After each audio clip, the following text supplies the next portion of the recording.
Hello বন্ধুরা, শুভ দুপুর সবাইকে। দেখো আজকে কিন্তু বাজার থেকে গুঁড়ো মাছ এনেছে, তো ভাবলাম চলো রেসিপিটা তোমাদের সাথে শেয়ার করি। আর কে কীভাবে এই মাছ রান্না করো অবশ্যই আমাকে কমেন্ট করে জানিও। তো আমি দেখো এখানে মাছটা ভালো করে ধুয়ে কেটে বেছে রেখেছি, আর এখানে বেগুন আলু দিয়ে রান্না করবো। তো সরু সরু করে একদম পাতলা পাতলা করে বেগুন আলু কেটে রেখেছি। আর এখানে দেখো মাছের মধ্যে লবণ, হলুদ, পেঁয়াজ, লঙ্কা আর তেল, এটা দিয়ে ভালো করে মাছটা মেখে রেখেছি।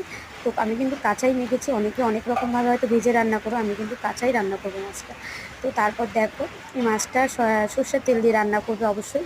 সর্ষের তেল দিয়ে দিয়েছি কড়াইতে, আর দেখো কালো জিরে ফোড়ন দিয়েছি, আর বেগুন আলুটা হালকা ভেজে নিয়েছি। ভাজার পর সেই মশলা মাখা মাছগুলো আমি দিয়ে দেবো এর মধ্যে। দেওয়ার পর দেখো এই যে দিয়ে দিয়েছি। তো দেওয়ার পর যখন এর মধ্যে কিন্তু জল দেবে না, হালকা একটু দিলে দেবে লাগলে, কিন্তু আমার মশলা মাখা জল ছিল তো ওই জলটা একটু দিয়েছিলাম। তারপর নামানোর আগে দিয়ে ধনেপাতা দিয়ে দেবে। দেখবে কেমন হয়েছে, কালারটা দেখে জানিও। আর খেতে কিন্তু সত্যি দারুণ হয়েছে। আর কে কীভাবে রান্না করো কমেন্ট করে জানিও। আমার রেসিপিটা ভালো লাগলে অবশ্যই একটা সাবস্ক্রাইব করে দিও। লাস্টে দেখো এরকম হয়েছে, খেতে কিন্তু সত্যি দুর্দান্ত হয়েছিল। সবাই